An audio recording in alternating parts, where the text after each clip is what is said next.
তেজগাঁ থেকে সংবাদ সন্ধ্যা নিয়ে আপনাদের সামনে আছি আমি সুমনা সিং এবং আমি গোলাম কিবরিয়া। জানিয়ে দিচ্ছি শিরোনামগুলো। মিয়ানমারে অভ্যুত্থানের বিরুদ্ধে জনগণকে রাস্তায় নামতে বললেন সু চি। সেনা হস্তক্ষেপ না মানার আহ্বান। রোহিঙ্গা প্রত্যাবাসন নিয়ে নেপিদোর সঙ্গে কাজ করছে ঢাকা, প্রক্রিয়া অব্যাহত থাকার আশাবাদ।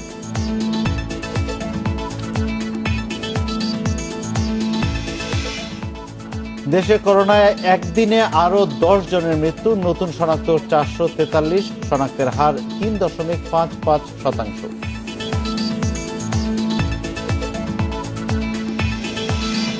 গত 12 বছরে 3 গুণ বেড়েছে দেশের অর্থনীতির আকার, জিডিপি প্রবৃদ্ধি হয়েছে 188 ভাগ, সংসদে জানালেন অর্থমন্ত্রী। এতক্ষণ জানাচ্ছিলাম শিরোনামগুলো, এবার জানাবো পুরো খবর। সেনা অভ্যুত্থানের বিরুদ্ধে মিয়ানমারের জনগণকে রাজপথে নামার আহ্বান জানিয়েছেন অং সান সু চি। শুরুতে নেতাকর্মীদের শান্ত থাকার আহ্বান জানানো হলেও পরে অবস্থান পরিবর্তন করে ন্যাশনাল লীগ ফর ডেমোক্রেসি। সু চির পক্ষ থেকে দেয়া বিবৃতিতে সেনা হস্তক্ষেপ না মানার আহ্বান জানানো হয়। এই পদক্ষেপ নিয়ে মিয়ানমার সেনাবাহিনী দেশকে আবারও স্বৈরাচার ব্যবস্থার দিকে ঠেলে দিয়েছে বলে মন্তব্য করে এনএলডি। এরই মধ্যে থাইল্যান্ডে সেনা অভ্যুত্থানের বিরুদ্ধে বিক্ষোভ করেছে সেখানে শিক্ষারত একদল শিক্ষার্থী। এদিকে সেনাবাহিনীর পক্ষে রাজধানী নেপিদোতে আনন্দ মিছিল হয়েছে।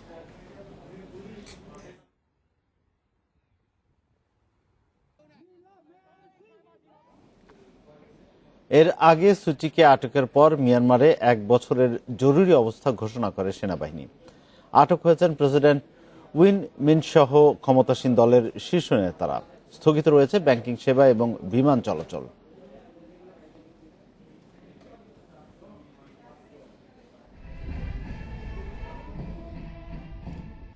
আবারও সেনা অভ্যুত্থানের সাক্ষী হল মিয়ানমার। পার্লামেন্ট অধিবেশন শুরুর দিনই দেশটিতে জারি হল 1 বছরের জরুরি অবস্থা।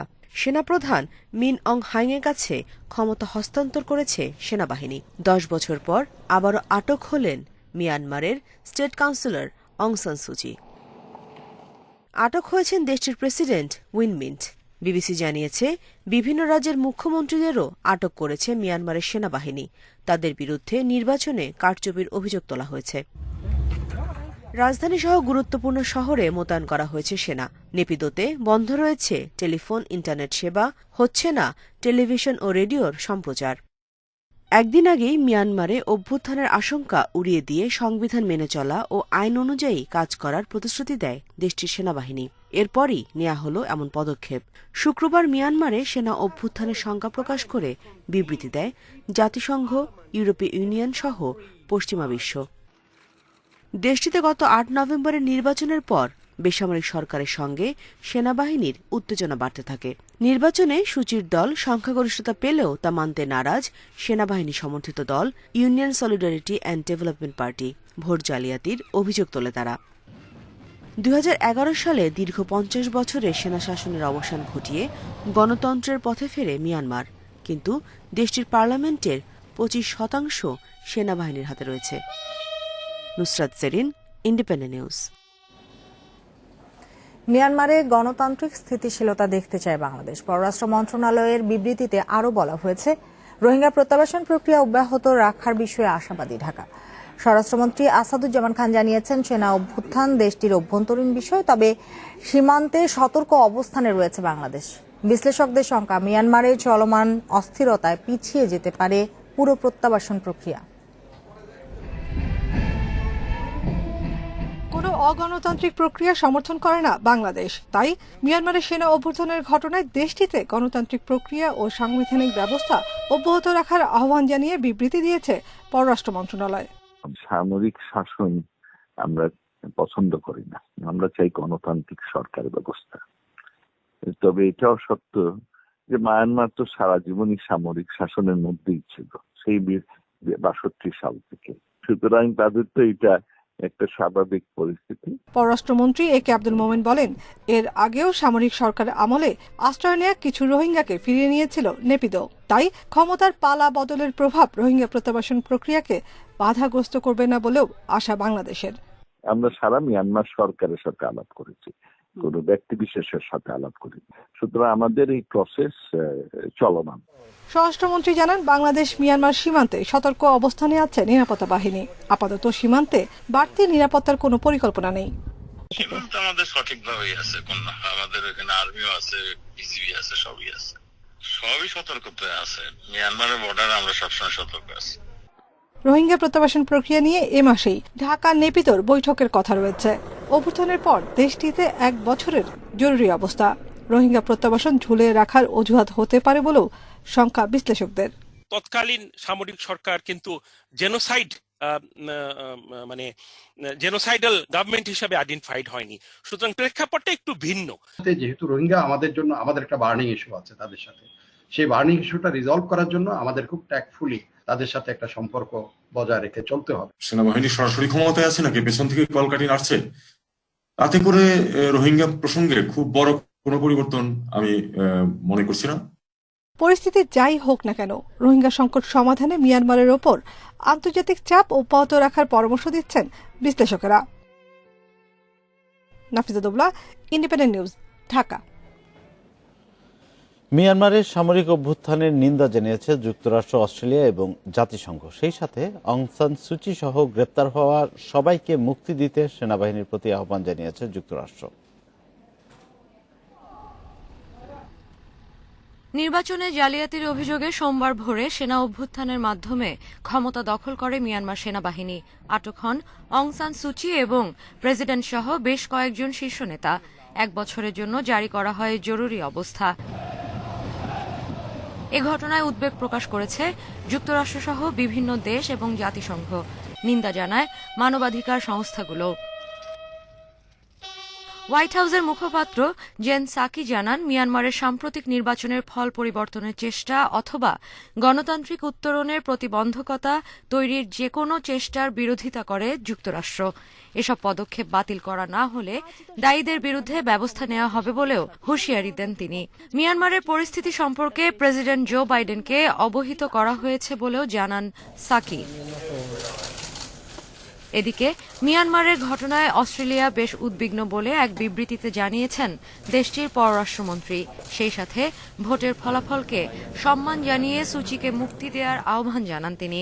উদ্বেগ প্রকাশ করেন দেশটির প্রধানমন্ত্রীও।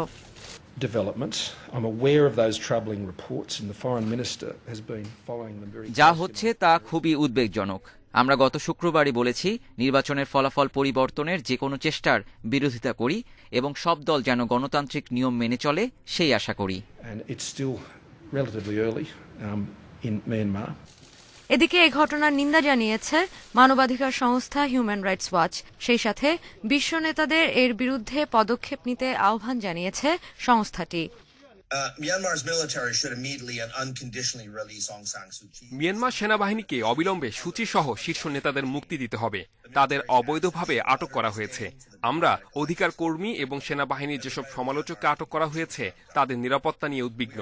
সেনাবাহিনীর হেফাজতে যা হবে এর জন্য তাদেরকেই দায় নিতে হবে।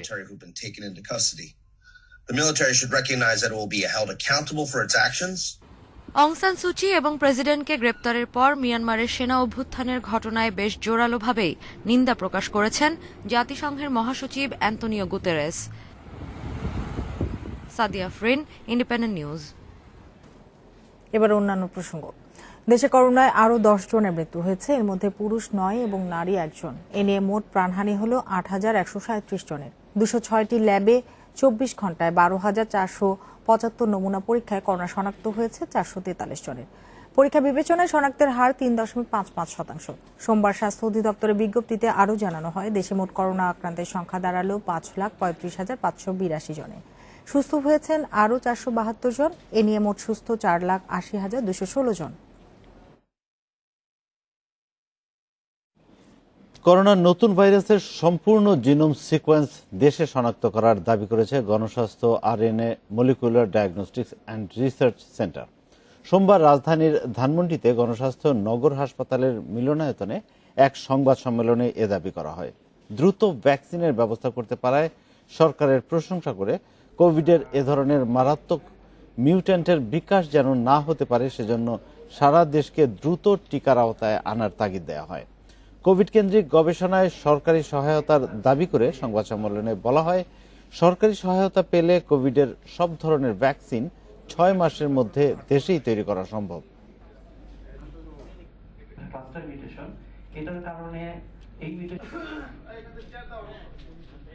কত অল্প খরচে যেই তথ্য আপনাদের সামনে এনে হাজির করেছি।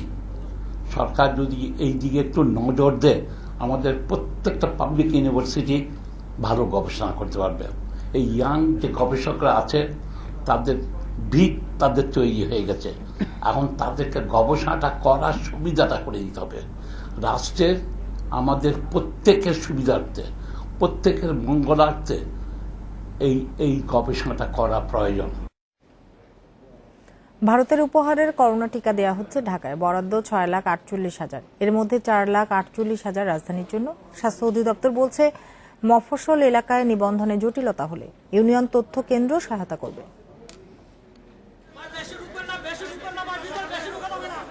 ভারতের সেরাম ইনস্টিটিউট থেকে কেনা টিকার প্রথম চালান 50 লাখ ডোজ দেশের 61 জেলায় সরবরাহ শেষ। বাকি ঢাকা, নারায়ণগঞ্জ ও গাজীপুর।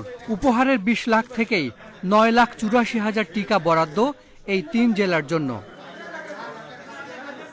নারায়ণগঞ্জ সিটি কর্পোরেশন সহ 5 উপজেলার জন্য বরাদ্দ 1,56,000 টিকা, আর গাজীপুরের জন্য বরাদ্দ 1,80,000।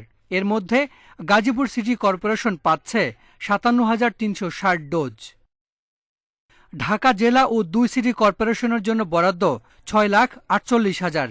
এর মধ্যে শুধু রাজধানীর জন্য 4,48,000, আর বাকি টিকা যাচ্ছে ঢাকা জেলার 5 উপজেলায়। বঙ্গবন্ধু শেখ মুজিব মেডিকেল, সরকারি 20টি হাসপাতাল, 12টি বিশেষায়িত হাসপাতাল ও 4টি মেডিকেল কলেজ হাসপাতাল সহ ঢাকায় 49টি কেন্দ্র থেকে দেয়া হবে এসব টিকা। প্রত্যেক জেলার তো আসলে আমাদের পপুলেশন ম্যাপ করাই আছে। সেই পপুলেশন ম্যাপ অনুযায়ী সেখানে সম্মুখ সারির যোদ্ধা কতজন, সাধারণ বয়স্ক লোক কতজন এবং অন্যান্য কতজন, এই হিসাবে বিবেচনা করে 50 লাখকে ডিস্ট্রিবিউট করা হয়েছে। নিবন্ধনের সময় তার পছন্দ করে দিতে হবে যে সে কোন জায়গায় টিকা দিবে। যেমন আপনি যদি নিবন্ধন করেন, আপনি ঢাকা মেডিকেলে দিতে চান নাকি কুর্মিটোলা হাসপাতালে দিতে চান নাকি সরওয়ার্দী হাসপাতালে দিতে চান, সেইটা আপনার নিবন্ধনের সময় বলে দিতে হবে।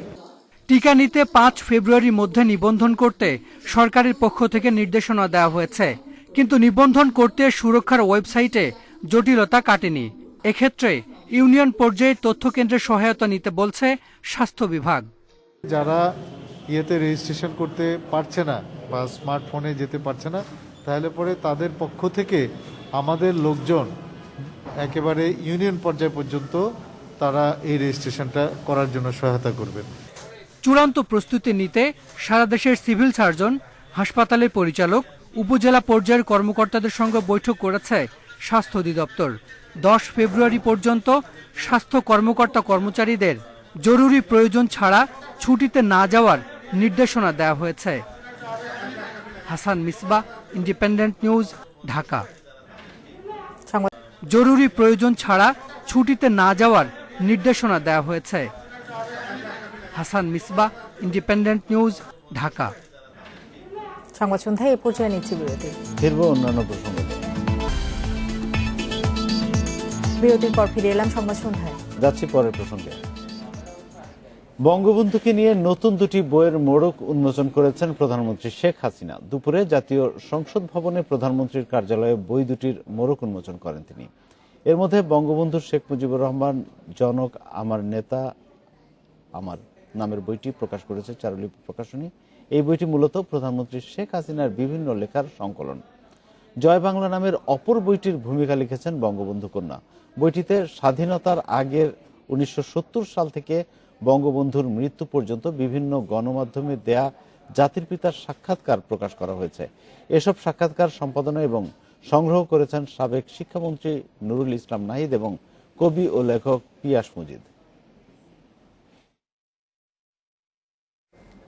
খুলনায় শেখ হাসিনা মেডিকেল বিশ্ববিদ্যালয় স্থাপনের জন্য সংসদে বিল পাশ করা হয়েছে। এর ফলে খুলনায় হতে যাচ্ছে দেশের 5ম মেডিকেল বিশ্ববিদ্যালয়। এ সময় স্বাস্থ্যমন্ত্রী জাহিদ মালেক জানান, দেশের চিকিৎসা ব্যবস্থার উন্নয়নে প্রত্যেকের স্বাস্থ্যগত তথ্য বা হেলথ ডেটা সংরক্ষণের কার্যক্রম হাতে নিয়েছে সরকার।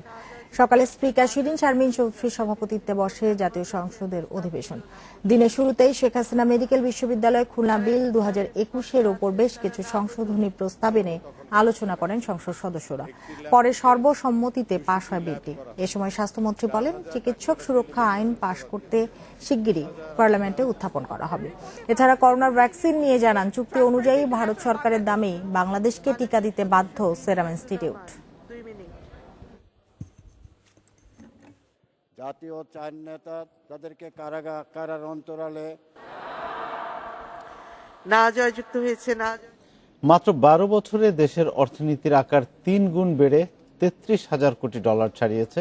সেই সাথে অর্জিত হয়েছে 188 ভাগ জিডিপি প্রবৃদ্ধি।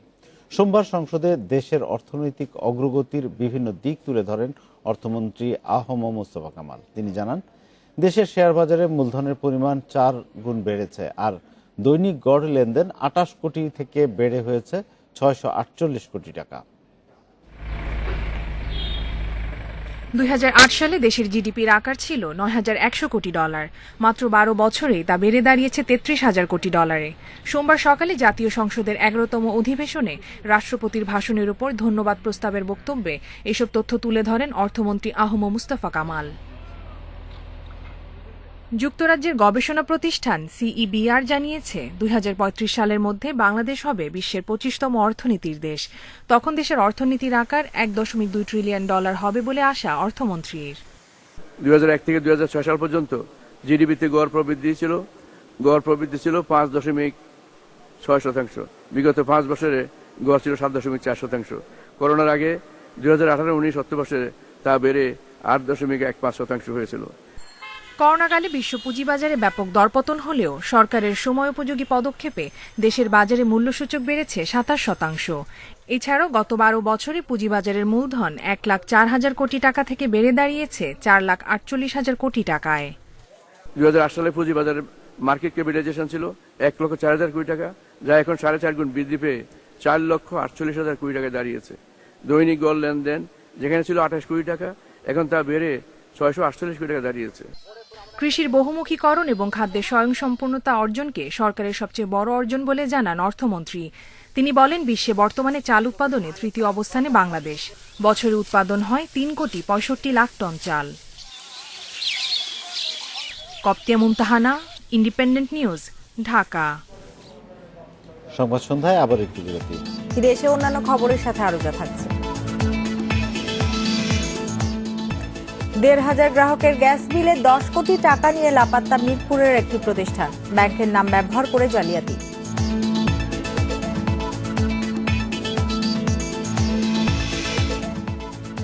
রাজধানীর খাল নালায় মানুষের বর্জ্যে হুমকিতে পরিবেশ। মার্চের মধ্যে খাল লেক থেকে পয় নিষ্কাশন লাইন বিচ্ছিন্নের নির্দেশ।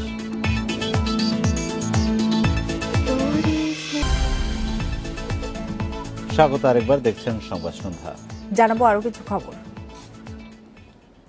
মালয়েশিয়া সহ বিভিন্ন দেশের জাল ভিসা মানুষকে ধরিয়ে দিয়ে লাখ লাখ টাকা হাতানো একটি প্রতারক চক্রের 2 সদস্যকে গ্রেপ্তার করেছে সিআইডি। নাম সর্বস্ব একটি প্রতিষ্ঠানের মাধ্যমে 25 জনের কাছ থেকে এ পর্যন্ত 67 লাখ টাকা হাতিয়ে নিয়েছে চক্রটি। দুপুরে রাজধানীর সিআইডি কার্যালয়ে সংবাদ সম্মেলনে জানানো হয় এসব তথ্য। চাকরি ভিসায় বিদেশে গিয়ে মোটা অঙ্কের বেতন, এমন প্রলোভন দেখিয়ে অপেক্ষাকৃত নিম্ন আয়ের ও স্বল্প শিক্ষিত মানুষদের ফাঁদে ফেলত এই চক্রটি। জাল ভিসা সরবরাহ করে তাদের কাছ থেকে মোটা টাকা আদায় করত প্রতারকেরা। আমাকে 2 দিনের ভিতরে মেডিকেল করাইছি, আর 3 দিনের মাথায় টেয়া নিছে টাকা নিয়ে হেরা। তারপরে দিন আমাকে ভিসা দিয়ে হেরা আবার নিছে টাকা। এইভাবে খালি দুর্নীতি করছে আমাদের সাথে। এভাবে আস্তে আস্তে করতে করতে আমাদের কাছে 3,40,000 টাকা নিছে আমার কাছ থেকে।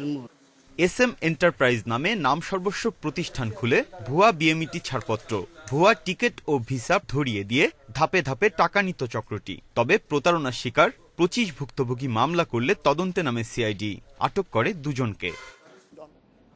1,500-এরও বেশি গ্রাহকের কাছ থেকে গ্যাস বিলের প্রায় 10 কোটি টাকা নিয়ে মিরপুরের ইস্টার্ন ব্যাংকিং অ্যান্ড কমার্স নামের একটি প্রতিষ্ঠান লাপাত্তা। প্রায় 2.5 বছর ধরে গ্রাহকদের বিল নিলেও তার সংশ্লিষ্ট কোম্পানিকে দেয়নি প্রতিষ্ঠানটি। ভুক্তভোগীদের অভিযোগ, তিতাস কর্মকর্তাদের যোগসাজশেই এই প্রতারণা, যদিও সংশ্লিষ্টতার অভিযোগ অস্বীকার করেছে তিতাস। রাজধানীর মিরপুর ২-এর ৬০ ফিট রোডে ২.৫ বছর আগে ইন্টার্ন ব্যাংকিং অ্যান্ড কমার্স নামে শুরু হয় একটি এজেন্ট ব্যাংকিং প্রতিষ্ঠানের যাত্রা। দীর্ঘ লাইনের ভোগান্তি থেকে মুক্তি পেতে ২.৫ বছর ধরে প্রতিষ্ঠানটিতে ওয়াসা, ডেস্কো ও তিতাসের বিল পরিশোধ করেন এলাকাবাসী। হঠাৎ গত ২৩ জানুয়ারি থেকে বন্ধ প্রতিষ্ঠানটি, লাপাত্তা এর কর্মকর্তারাও। বিল পরিশোধ না হওয়ায় সংযোগ বিচ্ছিন্ন করতে আসেন তিতাস কর্মকর্তারা। প্রতিষ্ঠানটির লাপাত্তা হওয়ার দুদিনের মাথায় সংযোগ বিচ্ছিন্ন করতে আসায় তিতাসের জড়িত থাকার সন্দেহ ভুক্তভোগীদের। কি করে পুলিশ তার নাম, ঠিকানা, ফোন নম্বর, কোন ইনফরমেশন আমাদেরকে দেয়নি? এত সময় লাগে কেন? তারা এখান থেকে চলে যাওয়ার পরের দিন থেকে লাইন কাটা শুরু হয়ে গেছে। তার মানে কি এখানে যোগসাজশ আছে? এই মুহূর্তে আমাদের পক্ষে এই বিল একবার দেওয়ার পরে সরকারকে আবার রাজস্ব দেওয়া আমাদের পক্ষে সম্ভব না। এ বিষয়ে তিতাসের মিরপুর আঞ্চলিক কার্যালয়ে কেউ কথা বলতে রাজি হয়নি।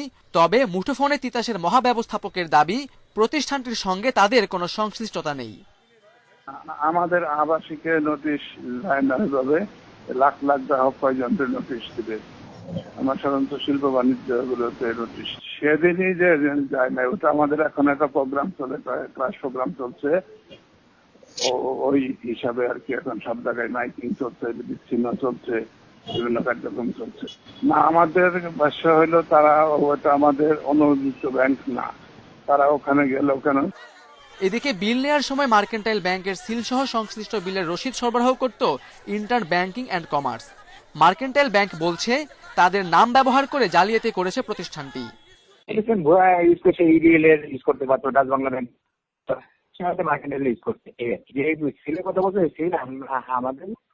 আমাদের মোবাইল ব্যাংকিং অধিকার নাই, আর আমরা এজেন্ট ব্যাংকিংও আমাদের নির্ভর নাই। উনি আর কি সুবিধা মতো উনি ইউজ করছে আর কি।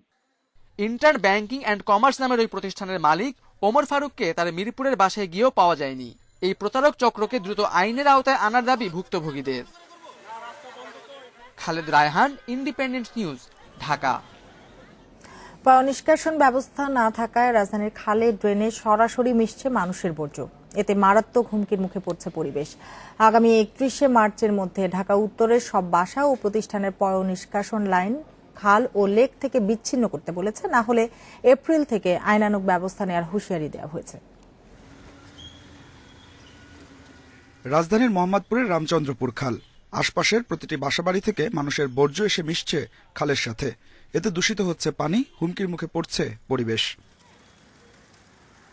একই অবস্থা প্রায় সব এলাকায়। বিধি অনুযায়ী পয় নিষ্কাশনের জন্য সব স্থাপনায় সেপটিক ট্যাঙ্ক থাকতে হবে, কিন্তু অধিকাংশ মানুষই সেটা মানছে না। হ্যাঁ, খালে দেওয়া আছে, প্রত্যেকটা বাড়িতে খালে দেওয়া আছে। যখন এই লাইন যখন না করছে তখন আলাদা ছিল, আবার যখন রাস্তা যখন নির্মাণ করছে তখন আপনার প্রতিটা বাড়ির লাইন ড্রেনের সাথে কালেকশন করা। ঢাকায় দিনে প্রায় ৩,২০০ কোটি লিটার পয়বর্জ্য উৎপন্ন হয়, যা নিষ্কাশনের দায়িত্ব ঢাকা ওয়াসার। ২০৩০ সালের মধ্যে শতভাগ মানুষের বর্জ্য পরিশোধনের আওতায় আনার পরিকল্পনা সংস্থাটির। ততদিন পরিবেশ দূষণ রোধে কোনো পদক্ষেপ নেই। খালের দায়িত্ব পেয়েই এ নিয়ে প্রশ্ন তুলেছে সিটি কর্পোরেশন। ঢাকা উত্তরের মেয়র সাব জানিয়েছেন, ড্রেন বা জলাশয়ে আর কোনো পয়বর্জ্যের লাইন দেয়া যাবে না। পয় নিষ্কাশনের জন্য কেউ কিন্তু খালে সে পয় নিষ্কাশন করতে পারবে না, কারণ আমাদের প্ল্যান হচ্ছিল এই খালগুলোকে পুনরুদ্ধার করে এখানে ওয়াটার ট্রান্সপোর্ট চলবে, এই খালগুলোকে পুনরুদ্ধার করে পরিষ্কার করে এখানে আমরা মাছ করতে পারি। শাস্তিযোগ্য অপরাধ সত্ত্বেও এতদিন এর বিরুদ্ধে ব্যবস্থা নেয়নি ওয়াসা। এবার আর ছাড় নয় বলে জানায় city corporation. Adilur Rahman, independent News, Dhaka. সংবাদ সন্ধ্যায় এ পর্যায়ে নিচ্ছি আরেকটি বিরতি। ফিরবো আরো খবর নিয়ে। বিরতির পর ফিরে এলাম সংবাদ সন্ধ্যায়। যাচ্ছি পরের প্রসঙ্গে। প্রস্তুতি ম্যাচে দাপট দেখিয়েছে ওয়েস্ট ইন্ডিজ, কিন্তু মূল লড়াইটা যে সম্পূর্ণ আলাদা। জহুর আহমেদ চৌধুরী স্টেডিয়ামে ফেভারিটের মতোই খেলতে চায় টাইগাররা। শক্তির জায়গা কাজে লাগানোর তাগিদ হেড কোচ রাসেল ডমিঙ্গোর। সোমবার অনুশীলন সেরেছে বাংলাদেশ, বিশ্রামে ছিল সফরকারীরা। অনুশীলনের শুরুতে জুটি বেঁধে উইকেট দেখে নিলেন তামিম সাকিব। টেস্টে যে মাঠের 22 গজের উপর অনেক কিছু নির্ভর করে। শেষ ওয়ানডেতে উইকেটের একটা ধারণা পাওয়া গেছে, তারপরও ফরম্যাটটা যে আলাদা। প্রস্তুতি ম্যাচে বার্তা দিয়ে রেখেছে ক্যারিবীয় বোলিং অ্যাটাক। চমক এক্স ফ্যাক্টরের সামনে দায়িত্ব নিতে হবে যে পরীক্ষিতদেরই। পুনর্বাসনে সাকিব কঠোর পরিশ্রম করেছে। নেটে প্র্যাকটিস করার সময় সে কোনো সমস্যায় পড়েনি। প্রথম টেস্টে সাকিবকে পাওয়া নিয়ে আমরা আশাবাদী। রোজ গ্যাব্রিয়েল কর্নওয়াল অতিথি বোলিং অ্যাটাক মোটেও দেখাচ্ছে না নিরীহ দর্শক। টাইগার ফ্রন্ট লাইনে সবচেয়ে বড় ভরসা সাগরিকার বরপুত্র মুমিনুল হক। নিখুঁত স্ট্রেট ড্রাইভে জানান দিলেন লড়াইয়ের জন্য প্রস্তুত টাইগার স্কিপার। আম্পায়ারের জায়গায় দাঁড়ালেও ডোমিঙ্গোর ভূমিকাটা স্ট্র্যাটেজিস্টের। প্রস্তুতি ম্যাচেই তার হয়ে গেছে অতিথিদের শক্তির জায়গা সম্পর্কে ধারণা নেয়া। আমাদের দলে তরুণ কিছু পেসার আছে। রাহি, হাসান মাহমুদ, এবাদত সবারই ট্যালেন্ট আছে, তবে চট্টগ্রামের উইকেটে ওরা সুবিধা করতে পারবে বলে মনে হচ্ছে না। কন্ডিশন বিবেচনায় পেস ও স্পিনারদের ব্যালেন্স করতে হবে। মাঝ মাঠে টাইগারদের এই ব্যাটিং অনুশীলন থেকে একটা প্রাথমিক ধারণা নেয়ার চেষ্টা করা যেতে পারে তাদের টপ অর্ডার সম্পর্কে। শুরুটা করেছেন তামিম এবং সাদমান মিলে। 3 এবং 4 ব্যাট করেছেন নাজমুল শান্ত এবং অধিনায়ক মুমিনুল হক। এই মুহূর্তে ব্যাট করছেন মুশফিকুর রহিম এবং সাকিব আল হাসান। টপ অর্ডারের প্রথম 6 জনের মধ্যে 5 জনই বাঁহাতি। পর্যবেক্ষণটা হয়তো বাড়তি গুরুত্ব পাবে অফ স্পিনার রাকিম কর্নওয়ালের কাছে। বোলিং কোচের সঙ্গে দীর্ঘ সময় নিয়ে কাজ করেছে মুস্তাফিজ। ওর উন্নতি সাদা বলেই দেখা গেছে। লাল বলেও মুস্তাফিজের সেরাটা পাওয়ার ব্যাপারে আমি নিশ্চিত। আর সেরাটা হলে দারুণ বোলিং কম্বিনেশন দাঁড়াবে আমাদের। শেষ বিকেলে অভিজ্ঞ তামিমের কাছ থেকে ব্যাটিং এর পাঠ পেলেন মিরাজ। টাইগার ক্রিকেটে ভীষণ গুরুত্বপূর্ণ যে এই মুহূর্তে এটাই নতুনদের প্রস্তুত করা। অভিজ্ঞতার সঙ্গে তাদের সমন্বয়ে দারুণ শুরুর প্রত্যাশা চট্টগ্রাম টেস্টে। জহিরুল ইসলাম, ইন্ডিপেন্ডেন্ট নিউজ, চট্টগ্রাম। আর এই ছিল বিরতিহীন রাত 9টায় বাংলাদেশে সংবাদ শেষ করার আগে শিরোনামগুলো জানিয়ে দিচ্ছে আরো একবার। মিয়ানমারে অভ্যুত্থানের বিরুদ্ধে জনগণকে রাস্তায় নামতে বললেন সু চি, সেনা হস্তক্ষেপ না মানার আহ্বান।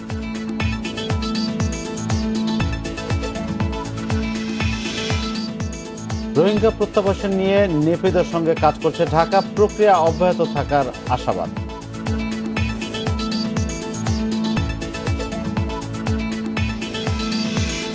দেশে করোনায় একদিনে আরো 10 জনের মৃত্যু, নতুন শনাক্ত 443, শনাক্তের হার 3.55%।